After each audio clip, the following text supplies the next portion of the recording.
I'm going to take you to current times now, to your home state of Kerala, where we are seeing a very disturbing trend come in with MeToo movement, which is being seen.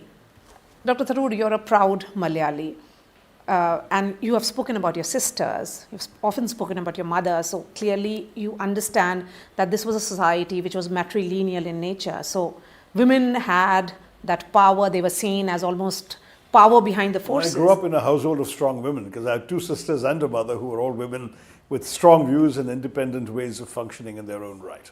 Are you disappointed with what's happening in the society there? I am, but at the same time I'm proud that the first place in India that has actually exposed what everyone says is going on in every other film industry is Kerala. At least Kerala stood up and said, this is not right. A serious committee composed entirely of women, including a retired woman judge, did this inquiry.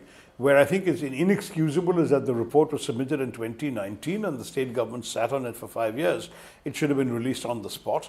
They've released it with 69 pages redacted. So all the names of people and specific accusations have been left out. But I gather the entire unredacted report has been given to a court, and the court has instructed the police to start filing suo motu FIRs. So first of all, the exposure of the issue, and second, the beginnings of action being taken are actually a good sign that Kerala is taking it seriously. The crimes described are shameful, reprehensible, and must attract condign punishment. But it is very difficult to pretend that it's only in Kerala this has happened. Everyone connected with the film world has anecdotally told me of such practices that are rampant elsewhere. It's that other film industries and other languages in India do not seem to have shown the courage that the Malayali film industry has done, and to that I hope you will give the Keralites that much of credit. And as a society watcher, someone who is socio-politically involved, do you see this as degradation of the society? It is. I think there are too many things now coming out of the closet of our society. First of all, the assaults and violence against women, which is perhaps the most worrying, going back forever, but now being talked about since the Nirbhaya tragedy of 2012 and now the RG Kaur Medical College rape and murder of 2024. That's a dozen years in which nothing seems to have changed. Every day you pick up the newspaper, there is some incident of some woman being assaulted. Could be a college student, could be a child, could be a middle-aged lady, could be a professional. There are all sorts of people every day enduring the indignity of violence. And there's something wrong with us as Indian men if we can't address this problem in our society's interest. Secondly, there is the overall, as you said, attitudes in society.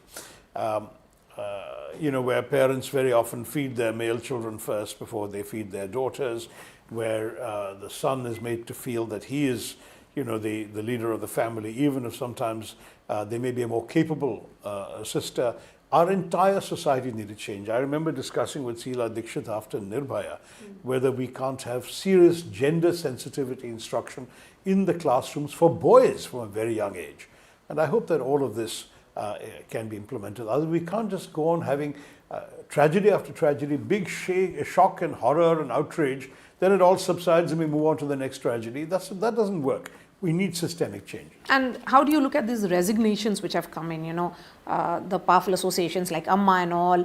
That's the one association. Yes. So do you people actually have resigned from there. In some cases, their own names have been taken by the accusers.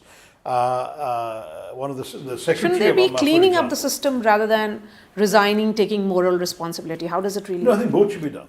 It's not just moral responsibility. In one or two cases, there are FIRs against the people who have resigned.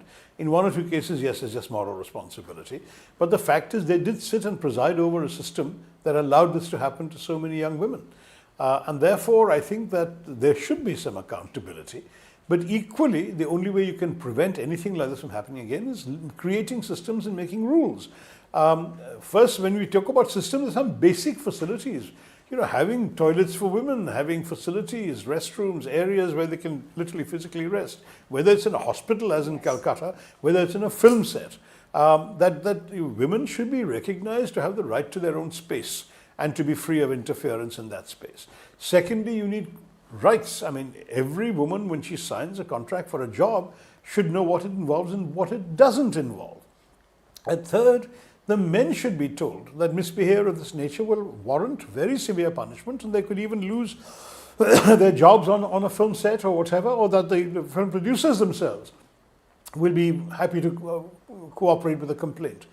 Then we need some sort of body. Now, in the workplace, there's supposed to be the Vishaka recommendations, where each company has its own committee on sexual harassment. Clearly, if the industry is complicit in what's going on, that alone is not enough. So you need a tribunal with some outside people in it that can receive complaints. Because if, for example, you're shooting a film and the power structure in the film is such that you as a young woman are being mistreated or abused, you're not going to go to the same producers and directors who represent that power structure and complain. You'll either leave the set or you'll just accept it and take it in stride, as so many women were forced to do. If you have an outside tribunal you can go and tell them this is what's happening.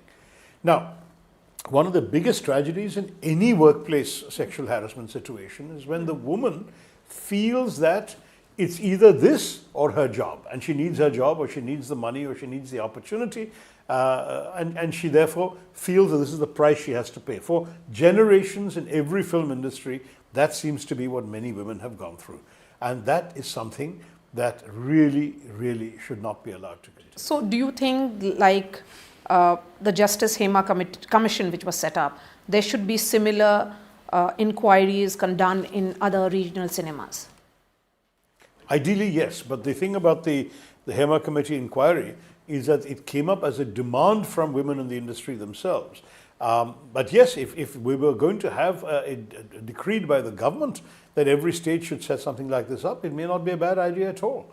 But I think in terms of the way our system works, it will be left to states probably to do.